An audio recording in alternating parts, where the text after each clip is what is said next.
नमस्कार, धर्म ज्ञान में एक बार फिर हमारे दर्शकों का स्वागत है। मैं हूं आपके साथ कविता राणा। अन्य धर्मों की तुलना में हिंदू धर्म एकमात्र ऐसा धर्म है जिसकी गिनती पैगंबर या व्यक्ति विशेष द्वारा स्थापित धर्म से कोई ताल्लुक नहीं है, बल्कि ये प्राचीन काल से चले आ रहे विभिन्न धर्म, आस्था और विश्वास का समुदाय है। दुनिया का इकलौता ऐसा धर्म है जो व्यक्ति को सीधे कुदरत से जोड़ता है और यही वजह है कि आज के दौर में लोग हिंदू धर्म से जुड़ते जा रहे हैं। ये धर्मांतरण नहीं सिखाता, बल्कि इसमें सभी धर्म समाहित है और यही वजह है कि आज पूरी दुनिया खुद को हिंदू धर्म से जोड़ रही है। उदाहरण के तौर पर आप ब्रिटेन को ही ले लीजिए, जहां दिन पर दिन ब्रिटेन के लोग हिंदू धर्म के अनुयायी बनते जा रहे हैं। यहाँ तक कि ब्रिटेन की सत्ता में भी हिंदुओं का दबदबा है और अब समूचे ब्रिटेन की कमान एक हिंदू के हाथ में आने वाली है। इन दिनों ब्रिटेन के राजनीतिक गलियारों में सिर्फ यही चर्चा है कि एक हिंदू ही बनेगा ब्रिटेन का अगला प्रधानमंत्री। आपने ठीक समझा, हम बात कर रहे हैं प्रधानमंत्री बोरिस जॉनसन के मंत्रिमंडल में वित्त मंत्रालय का कार्यभार संभालने वाले भारतीय मूल के ऋषि सुनक की।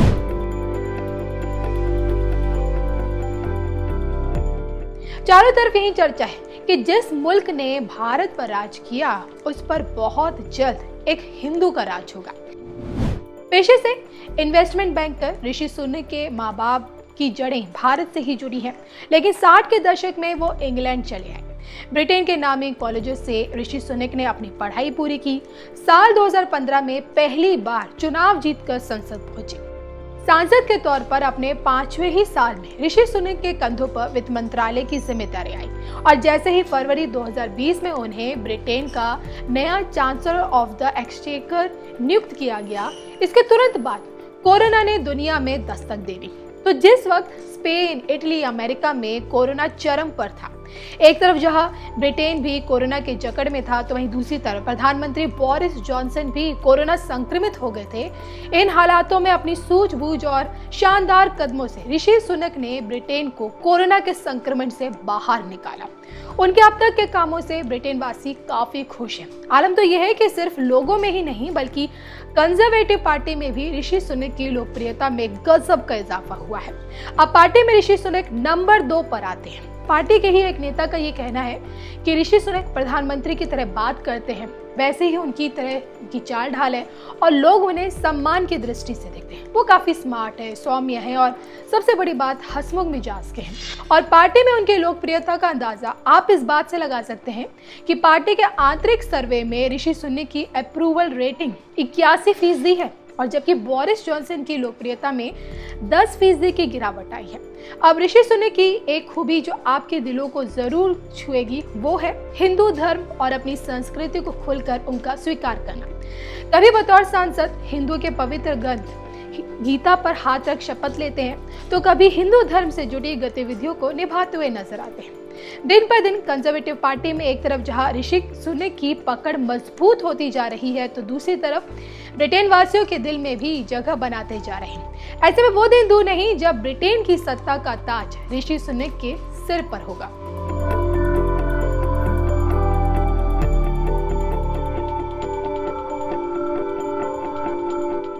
ध्यान आया और विष्णु और माया भगवती या सम्मोहितो जगत, उन्होंने अपनी योग माया को याद किया और योग माया के आते ही उन्होंने अपना काम बताया।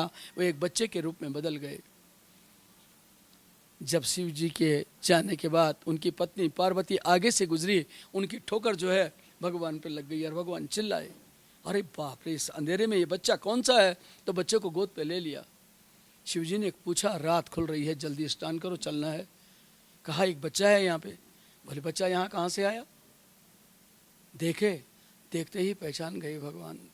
अरे उन्होंने कहा तो साक्षात पर ब्रह्म है, लेकिन बच्चे के रूप में क्यों आए? अरे कहा इस बच्चे को छोड़ दो, अरे वापस चलो यहाँ से, गड़बड़ होने वाली है। बच्चे ने माता का आंचल पकड़ लिया। अब क्या करती पार्वती? पूछा क्यों छोड़ दो? अरे बोले अभी तो हम, ये बच्चा है, हम बूढ़े हैं, थोड़ी देर के बाद हम बच्चे बनेंगे, ये बूढ़ा बन जाएगा, इसलिए इसको छोड़ दो। पार्वती ने नहीं छोड़ा और उसको साथ में लेके गई। कुछ समय तक बच्चा साथ में रहा। एक दिन माता ने पूछ लिया, पुत्र तुम्हें क्या चाहिए?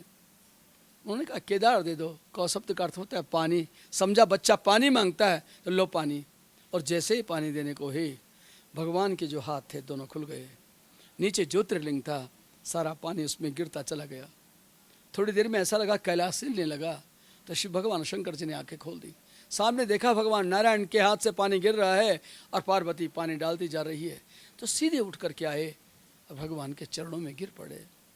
हे नारायण, ये तो माता स्त्री है, यह आपकी माया से मोहित हो गई, इसलिए इसे पता नहीं चल रहा आप कौन है, आप अपना दिव्य रूप दिखाओ।